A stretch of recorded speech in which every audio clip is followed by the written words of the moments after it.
Le Point Bourse vous est présenté par Bourse Direct.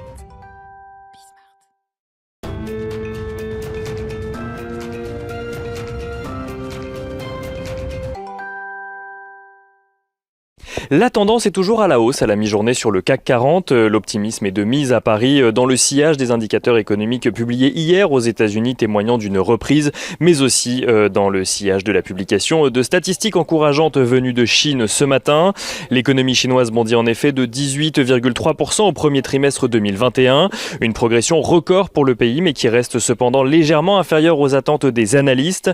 En ce qui concerne la production industrielle en Chine, toujours, la tendance est similaire. Celle-ci rebondit de 14,1% au mois de mars, mais reste inférieure aux attentes des analystes qui en attendaient une croissance de 18%. En ce qui concerne les ventes au détail en Chine, toujours, celle-ci surperforme en revanche et affiche une progression de 34,2%, soit largement au-dessus des attentes des analystes. En zone euro, l'inflation est de son côté confirmée à 1,3% sur un an au mois de mars, mais la tendance à Paris est également dictée par les bons résultats trimestriels dans l'ensemble des entreprises.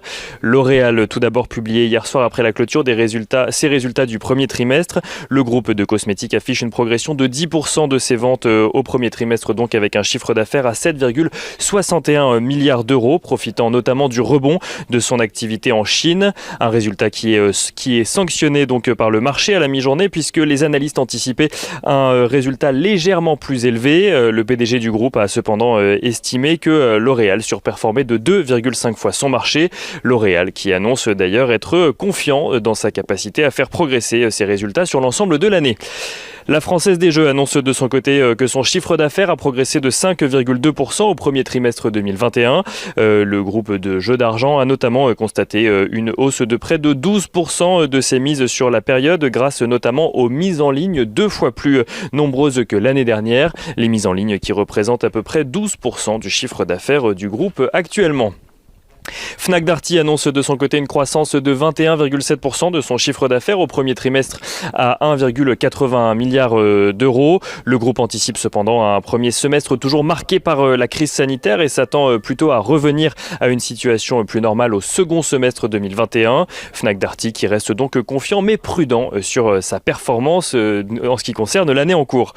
Virbac annonce de son côté un bond de 17,5% de ses ventes au premier trimestre à 266 millions d'euros. Le spécialiste de la santé animale revoit à la hausse ses objectifs pour 2021 et anticipe à présent une croissance de son chiffre d'affaires de l'ordre de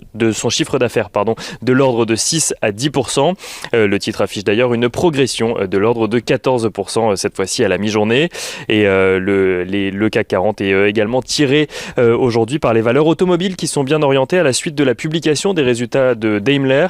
Daimler qui fait état d'une croissance de son bénéfice opérationnel plus forte que prévu à 5 milliards d'euros, grâce notamment à la forte demande venue de Chine. Au-delà des valeurs, les investisseurs constatent à la mi-journée que les rendements obligataires aux États-Unis reculent toujours après avoir touché un creux à 1,56% hier et sont à présent aux alentours des 1,58% aujourd'hui, malgré la reprise de l'économie américaine dont on parlait tout à l'heure. Et aux États-Unis d'ailleurs, les investisseurs suivront cet après-midi l'indice de confiance de l'Université du Michigan, mais ils suivront également les résultats trimestriels de Morgan Stanley. Du côté de l'euro-dollar, on constate une légère progression depuis hier. L'euro-dollar qui est à la mi-journée aux alentours des 1,1975 $ pour 1 euro.